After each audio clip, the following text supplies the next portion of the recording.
ഒരു തർക്കത്തിന്റെ പ്രശ്നമില്ല.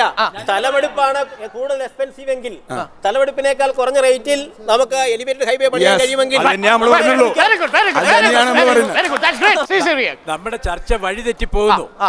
ആദ്യം നമ്മൾ പറഞ്ഞു 30 മീറ്റർ വഴി ഉണ്ടായിട്ടും എന്തുകൊണ്ട് പണി നടന്നില്ല ഇക്കാലമെല്ലാം. കാരണം സർക്കാരിന്റെ പണത്തെ മാത്രം ആശ്രയിച്ചിരുന്നു. സർക്കാരിന്റെ പണത്തെ മാത്രം ആശ്രയിച്ചിരുന്നാൽ ഏത് ഫ്യൂവൽ സെസ് ഉണ്ടെങ്കിലും ഈ പറഞ്ഞ പണി ഒന്നും നടക്കില്ല. അതുകൊണ്ടാണ് ലോകമെമ്പാടും രാജ്യങ്ങൾ അടിസ്ഥാന സൗകര്യം ഇൻഫ്രാസ്ട്രക്ചർ വികസിപ്പിക്കാൻ വേണ്ടി സ്വകാര്യ മൂലധനം ക്ഷണിച്ചു വരുത്തുന്നത്. പക്ഷേ സ്വകാര്യ മൂലധനം വന്നെന്ന് വെച്ച് നമ്മൾ ഉടനെ കറപ്റ്റായി എന്നർത്ഥമില്ല. സ്വകാര്യ മൂലധനം ചെയ്താലും പ്രൈവറ്റ് കോൺട്രാക്ടർ സർക്കാർ കോൺട്രാക്ട് ബേസിസിൽ നടത്തിയാലും കറപ്ഷൻ രണ്ടിടത്തും നടക്കാം. അത് നടക്കാതിരിക്കണമെന്നുണ്ടെങ്കിൽ സുതാര്യമായ പ്രൊസീജിയേഴ്സ് വേണം. ഇപ്പം ഞാൻ പറഞ്ഞു വന്നത് BOT എന്ന് കേട്ട ഉടനെ ചുവപ്പ് കണ്ട കാളയെപ്പോലെ നമ്മൾ വിരണ്ടിട്ട് കാര്യമില്ല. നമ്മൾ BOT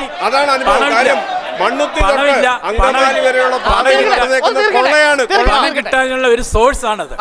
ആ സോഴ്സ് സുതാര്യമായ വിധത്തിൽ ഉപയോഗപ്പെടുത്തേണ്ടത് നമ്മുടെ. ആലപ്പുഴ ജില്ലയിൽ തെക്കുവടക്ക് ദൂരത്തിൽ 84 കിലോമീറ്ററിൽ ബാധിക്കുന്ന പൊതുസ്ഥാപനങ്ങളുടെ എണ്ണമാണ് ICT എന്ന് പറയുന്ന ഇന്റർ കോണ്ടിനെന്റൽ ടെക്നോക്രാറ്റ്സ് എന്ന് പറയുന്ന ഏജൻസി പഠിച്ച് സമർപ്പിച്ചിരിക്കുന്ന റിപ്പോർട്ടിൽ 9 പൊതുസ്ഥാപനങ്ങളെയാണ് ആകെ ബാധിക്കുക.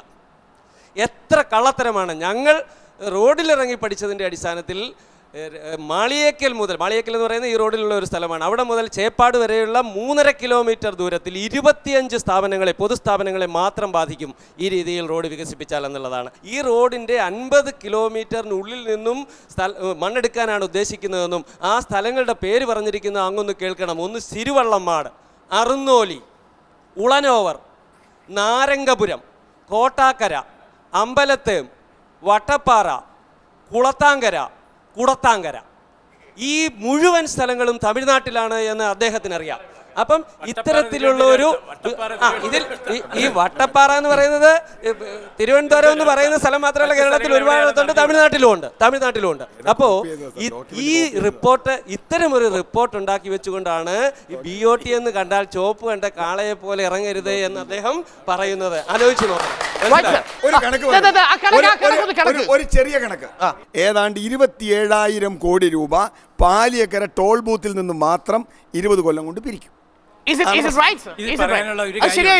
നമ്മൾ ഒരു പദ്ധതി നടപ്പാകണമെന്നുണ്ടെങ്കിൽ പണം വേണം. പണം കിട്ടാനുള്ള ഒരു സോഴ്സ് ജനങ്ങളിൽ നിന്നും നികുതി പിരിക്കുക, മറ്റൊരു സോഴ്സ് യൂസറിൽ നിന്നും ഉപയോഗിക്കുന്നവർ മാത്രം പേ ചെയ്യുക. User alone will pay in the case of toll collection. Toll പിരിക്കുന്നിടത്ത് ആ റോഡ് ഉപയോഗിക്കുന്ന ആള് മാത്രമാണ് പണം മുടക്കുന്നത്. 300 കോടിക്ക് 27,000 രൂപ റിട്ടേൺ. ഈ കണക്ക് ഏത് സാമ്പത്തിക ശാസ്ത്രമാണ്? ഈ കണക്കുകൾ ശരിയല്ല. അടിസ്ഥാനപരമായ പ്രശ്നം ഞാൻ നേരത്തെ പറഞ്ഞതാണ്. അതായത് ആ കരാറിന്റെ വ്യവസ്ഥകൾ സുതാര്യമാക്കണം. അത് ടെൻഡറിന് മുമ്പ് തന്നെ സുതാര്യമാക്കേണ്ടിയിരുന്നു. ഭൂമി ഏറ്റെടുക്കുന്നതിന് വളരെ മുമ്പേ തന്നെ കരാർ ഉറപ്പിച്ച് കമ്മീഷൻ വാങ്ങിക്കഴിഞ്ഞു. തലപ്പാടി വരെയുള്ള റോഡിൽ കമ്മീഷൻ വാങ്ങി. അതായത് ഞാൻ മനസ്സിലാക്കിയിടത്തോളവും അത് നെഗറ്റീവ് ഗ്രാൻഡ് ഉള്ള ഒരു വർക്കാണ്. നെഗറ്റീവ് ഗ്രാൻഡ് പറഞ്ഞുതരാം. അവിടെ നെഗറ്റീവ് ഗ്രാൻഡിന് പകരം ചെയ്തതെന്താ വെച്ചാൽ 15 കോടി രൂപയാണ് ഈ കമ്പനി അടുത്ത 15 വർഷത്തിനകം നെഗറ്റീവ് ഗ്രാൻഡ് കൊടുക്കേണ്ടത്. എന്ന് പറഞ്ഞാൽ 15 ദിവസത്തെ ഇപ്പോഴത്തെ കളക്ഷൻ 15 കൊല്ലം കഴിഞ്ഞ് നെഗറ്റീവ് ഗ്രാൻഡ് കൊടുക്കുന്ന കഥയാണ് ഈ പറഞ്ഞുകൊണ്ടിരിക്കുന്നത്. ആലപ്പുഴ ജില്ലയിൽ തെക്കുവടക്ക് 84 കിലോമീറ്റർ ദൂരത്തിൽ സ്ഥലമെടുക്കണം. 15 മീറ്റർ വീതിയിൽ സ്ഥലം ഏറ്റെടുത്താൽ 400 ഏക്കർ ഭൂമിയാണ് ഇവിടുന്ന് ഏറ്റെടുക്കേണ്ടത്. ഈ 400 ഏക്കർ ഭൂമിക്ക് ശരാശരി 5 ലക്ഷം രൂപ വെച്ച് കണക്കാക്കിയാൽ 2000 കോടി രൂപ വേണം. അത് കഴിഞ്ഞിട്ട് അവിടെ നിൽപ്പ് കെട്ടിടങ്ങൾക്കും മറ്റുള്ളവയ്ക്കും എല്ലാം കൂടി നഷ്ടപരിഹാരം കൊടുക്കണമെങ്കിൽ 1,000 കോടി രൂപയുടെ വേണം. അങ്ങനെ 3,000 കോടി രൂപ വേണമെന്നിരിക്കെ ഈ പ്രോജക്റ്റ് അനുസരിച്ച് DPR അനുസരിച്ച് 344.70 കോടി രൂപയാണ് വകയിരുത്തിയിരിക്കുന്നത്. അങ്ങ് എന്നിട്ട് പറയൂ, ഈ കണക്ക് വെച്ചുകൊണ്ട് പറയൂ, ഈ ആളുകളെ എവിടെ കൊണ്ടുപോയി താമസിപ്പിക്കും, എങ്ങനെ നഷ്ടപരിഹാരം കൊടുക്കും? 45 മീറ്റർ 30 മീറ്റർ എന്നുള്ള തർക്കത്തിലല്ല ഞാൻ നിൽക്കുന്നത്. എൻ്റെ അഭിപ്രായം തന്നെ അല്ല. ഈ പറയുന്ന ദേശീയപാത അതോറിറ്റി പറഞ്ഞിരിക്കുന്ന ഈ സൗകര്യങ്ങൾ നമ്മുടെ ഇന്നത്തെ ഗതാഗത തിരക്കിനനുസരിച്ച് നമുക്ക് ആവശ്യമാണ്. അത് 2 തരത്തിൽ നമുക്ക് കൈകാര്യം ചെയ്യാം. ഒന്ന് 45 മീറ്ററിൽ സ്ഥലം എടുത്തുകൊണ്ട് നമുക്ക് കൈകാര്യം ചെയ്യാം. ഇല്ലെങ്കിൽ 30 മീറ്റർ സ്ഥലം എടുത്തിട്ട് ബാക്കി സ്ഥലത്ത്, അങ്ങനെ അല്ലാതെ 30 മീറ്ററിൽ കൂടുതൽ കിട്ടാത്ത ഭാഗത്ത് എലിവേറ്റഡ് ഹൈവേ ഉണ്ടാക്കി നമുക്ക് പ്രശ്നം പരിഹരിക്കാം. കേരളത്തിലെ ഏറ്റവും കൂടുതൽ ജനസാന്ദ്രതയുള്ളതാണ് ഈ തീരപ്രദേശം. ഏതാണ്ട് 3000-ലധികമാണ്. ആ തയ്യക്കാരൻ ഷർട്ട് തയ്ച്ചതുപോലല്ല, ചെരുപ്പിനനുസരിച്ച് കാല് മുറിക്കുക എന്ന് പറഞ്ഞതുപോലെ കേരളത്തിലെ ജനങ്ങളെ എല്ലാം കൊന്നൊടുക്കുക എന്നുള്ളതാണ് സിറിയക് സാറിന്റെ സമീപനം. അയ്യോ അത് പറയല്ലേ. സാറേ, ആന്റി കറപ്ഷനെതിരായിട്ടുള്ള ഒരു സംഘടന ഉണ്ടായിക്കൊണ്ട് രംഗത്ത് വന്നിരിക്കുന്ന ആളാണ് സാർ. അതിനെ ഞങ്ങൾ ഏറ്റവും കൂടുതൽ അഭിനന്ദിക്കുന്ന ആളാണ്. പക്ഷേ BOT എന്ന് പറയപ്പെടുന്ന സമ്പ്രദായം അല്ലെങ്കിൽ NHI എന്ന് പറയുന്ന 2G സ്പെക്ട്രത്തെക്കാൾ വലിയ അഴിമതിയാണ് എന്ന് കേരളത്തിലെ പ്രമുഖനായിട്ടുള്ള ഒരു കോൺഗ്രസ് നേതാവ് VM സുധീരൻ പറഞ്ഞതാണ്. അത് പ്രകടമായി നമ്മൾ എവിടെല്ലാം വേദികളിൽ ചർച്ച ചെയ്ത് കഴിഞ്ഞാലും അത് ബോധ്യപ്പെടുന്നതാണ് ആ അഴിമതിയെ സംബന്ധിച്ച്. പക്ഷേ സാറി അഴിമതിക്കാർക്ക് വേണ്ടി കൂട്ടുപിടിക്കുന്നത് കാണുമ്പോൾ അഴിമതി നിരോധന സമിതിയുടെ അധ്യക്ഷനായിട്ടുള്ള ആള് BOTയെ എന്തുകൊണ്ട് തത്വത്തിൽ എതിർക്കുന്നില്ല എന്നുള്ളതാണ് ചോദ്യം. ഞാൻ പറയുന്നത് നമുക്കിപ്പോൾ നമ്മൾ കണ്ടു, നമ്മുടെ ഉദ്ദേശിക്കുന്ന രീതിയിൽ അടിസ്ഥാന സൗകര്യ പദ്ധതികൾ നടപ്പാക്കണമെങ്കിൽ സർക്കാരിൻ്റെ പണത്തെ മാത്രം ആശ്രയിച്ചിട്ട് കാര്യമില്ല. സ്വകാര്യ പണം കൂടെ അതിലേക്ക് മൂലധനം അങ്ങോട്ട് ക്ഷണിച്ചു വരുത്തണം. ആ സ്വകാര്യ പണം സ്വകാര്യ പണം വരുമ്പോൾ അത് സുതാര്യമായി കോൺട്രാക്ട് കൊടുത്താൽ അഴിമതി ഉണ്ടാകില്ല. നേരെ മറിച്ച് national highway authority of India ക്രമക്കേട് നടത്തുന്ന ഒരു സ്ഥാപനമാണ് എന്ന് അങ്ങേക്ക് അഭിപ്രായമുണ്ടോ? നാഷണൽ ഹൈവേ അതോറിറ്റിയുടെ പല പദ്ധതികളിലും ഏറ്റവും വലിയ അഴിമതി നടക്കുന്നുണ്ട്. അതേസമയം അവരുടെ ചില പദ്ധതികളിൽ അത് ഓരോ സ്ഥലത്തുള്ള ഉദ്യോഗസ്ഥന്മാരുടെ സമീപനം അനുസരിച്ചിരിക്കുന്നു. സിറിയക് പറഞ്ഞത് അത് കണ്ടസ്റ്റ് ചെയ്യേണ്ടതാണ്. പലപ്പോഴും സ്വകാര്യ മൂലധനം എന്ന് പറയുന്നത് സ്വകാര്യ മൂലധനമല്ല, അത് പലപ്പോഴും പബ്ലിക് ഫണ്ടാണ്. ഉദാഹരണം ഞാൻ പറയാം. ഇപ്പോൾ കിങ്ഫിഷർ എയർലൈൻസ്, ആ കിങ്ഫിഷർ എയർലൈൻസിൻ്റെ ഒരു വിമാനം ഇപ്പോൾ ഓടുന്നില്ല. ബാങ്കിൻ്റെ അവരുടെ നിക്ഷേപം എവിടെയെന്നാണ് നോക്കിയപ്പോൾ നമ്മുടെ 8000 കോടി രൂപയുണ്ട്. അതിൽ ഏതാണ്ട് 4500 കോടി രൂപ നമ്മുടെ ദേശസാൽകൃത ബാങ്കുകളുടെ അടുത്താണ്. ആ ദേശസാൽകൃത ബാങ്കുകൾക്ക് ഒറ്റ പൈസ തിരിച്ചു കിട്ടിയില്ല. അതുകൊണ്ട് എപ്പോഴും പ്രൈവറ്റ് ക്യാപിറ്റൽ എന്ന് പറയുന്നതിൻ്റെ പിന്നിൽ നമ്മുടെ പണമാണ്, പബ്ലിക് ഫണ്ടാണ് ഉപയോഗിക്കുന്നത്. നാഷണൽ ഹൈവേ അതോറിറ്റി തന്നെ സ്ഥലം അക്വയർ ചെയ്യുമ്പോൾ ഗവൺമെൻറ്റാണ് പൈസ കൊടുക്കുന്നത്. ഈ റോഡ് നിർമ്മിക്കുന്നതിന് കൊടുക്കുന്ന സബ്സിഡി തുക മാത്രം മതി ശ്രീ വർഗീസ് കണ്ണമ്പള്ളിയെ പോലെയുള്ള ആ കോൺട്രാക്ടേഴ്സിനെ കൊണ്ട്, നല്ല കോൺട്രാക്ടേഴ്സിനെ കൊണ്ട് ചെയ്യിച്ചാൽ ഗവൺമെൻറ് കൊടുക്കുന്ന സബ്സിഡി കൊണ്ട് ഈ റോഡ് പണിയാൻ സാധിക്കും. ശരിയല്ല. അതായത് എല്ലാവരുടെയും ഒരു ധാരണ, എല്ലാവരും പറഞ്ഞു പരത്തുന്നത് ഈ ദേശീയപാത പദ്ധതിയുടെ അടങ്കിലുള്ള 40% വയബിലിറ്റി ഗ്യാപ് ഫണ്ടിങ് ആയിട്ട് കൊടുക്കുന്നുണ്ടെന്നാണ് പറയുന്നത്. അത് അസംബന്ധമാണ്. അതായത് ഇന്ത്യയിൽ ഇല്ല, പറയട്ടെ, ഇന്ത്യയിൽ സ്റ്റേറ്റ്മെന്റ് പിൻവലിക്കണം. കാരണം ഞങ്ങൾ NHA ആയിട്ട് ഒപ്പിട്ട കരാർ വെച്ചിട്ട് സംസാരിക്കുന്നത്. ഞാൻ പറയാം, ഇതില്ലാത്ത സബ്സിഡി ഇല്ലാത്ത ഒരേ ഒരു റോഡേ ഉള്ളൂ, അത് എടപ്പള്ളി മണ്ണുത്തിയാണ്. അതിന് കാരണം 26 കിലോമീറ്റർ സർക്കാർ പണിത റോഡ് അവർക്ക് കൊടുത്തു. എടപ്പള്ളി അങ്കമാലി സർക്കാർ പണിത റോഡ് അവർക്ക് ടോൾ പിരിക്കാൻ കൊടുത്തു. അങ്ങനെ 40% നെഗറ്റീവ് ഗ്രാൻഡും പോസിറ്റീവ് ഗ്രാൻഡും ഉണ്ട്. അരൂർ ചേർത്തല മോഡൽ 4 വരി പാതയിൽ കൂടി അപകടങ്ങളില്ലാതെ വളരെ സ്പീഡിൽ വണ്ടി പൊയ്ക്കൊണ്ടിരിക്കുകയാണ്. സബ്സിഡിയോടെ ചേർത്ത് BOTക്കാർക്ക് 20% സബ്സിഡി കൊടുക്കുന്നുണ്ട് ഗവൺമെൻറ്. ആ സബ്സിഡി കോൺട്രാക്ട് അസോസിയേഷൻകാർക്ക് കൊടുക്കുകയാണെങ്കിൽ ഈ റോഡ് സുന്ദരമായ രീതിയിൽ കന്യാകുമാരി വരെ 4 വരി പാത കൊണ്ട് എത്തിക്കാൻ സാധിക്കും. അതായത് ഇന്ത്യയിൽ ഏതാണ്ട് 2000 കോടി രൂപയോളം വിവിധ പദ്ധതികളിലായി ദേശീയപാത അതോറിറ്റിക്ക് നെഗറ്റീവ് ഗ്രാൻഡായിട്ട് കിട്ടിയിട്ടുണ്ട്.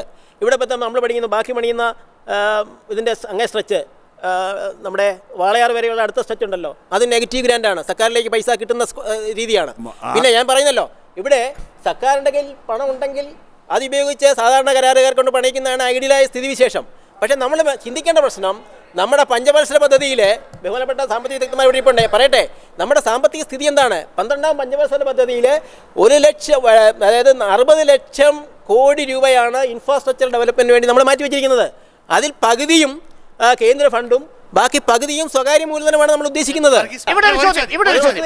വോഡാഫോൺ കമ്പനി കേന്ദ്ര ഗവൺമെന്റിന് കൊടുക്കാനുള്ള ടാക്സ് കുടിശ്ശിക എത്രയാണെന്ന് അറിയാമോ? 13,000 കോടി രൂപയാണ്. ഞാൻ പറയല്ലോ, അവിടെ ഞാൻ എന്നെക്കാൾ കൂടുതൽ സജീവ രാഷ്ട്രീയത്തിൽ നിൽക്കുന്ന ബഹുമാനപ്പെട്ട വർഗീസ് ജോർജ് സാറിനെ പോലെയുള്ളവരാണ് ഉത്തരം പറയേണ്ടത്. എന്തുകൊണ്ട് ഇന്ത്യയിൽ വൻകിട തോതിലുള്ള കറപ്ഷൻ നടക്കുന്നു? നാഷണൽ ഹൈവേയുടെ ബഡ്ജറ്റ് തയ്യാറാക്കി കൊടുത്തേക്കുന്നത് 1 കിലോമീറ്റർ റോഡിന് എത്ര രൂപയാണ്? അങ്ങനെ സ്ഥിരമായ ഒരു എസ്റ്റിമേറ്റ് പറയാൻ പറ്റുമോ? പറയട്ടെ. പറയത്തില്ല, കൊടുത്തിട്ടുണ്ട്. പറയാം. കൊടുത്തിട്ടുണ്ട്. അല്ല, അതായത് ഓരോ റോഡിന്റെ സ്ട്രെച്ചിന്റെയും 14 കോടി മുതൽ 28 കോടി വരെയാണ് ഒരു കിലോമീറ്ററിന് കൊടുത്തേക്കുന്നത്. അവിടെ എലിവേറ്റർ അതിനകത്തുനിന്ന് 40% സബ്സിഡി കിട്ടിയാൽ എത്ര രൂപയുണ്ട്? ഈ കണക്കാണ് ഞാൻ പറയുന്നത്. ഈ കണക്ക് തെറ്റാന്ന് ഞാൻ പറയുന്നു.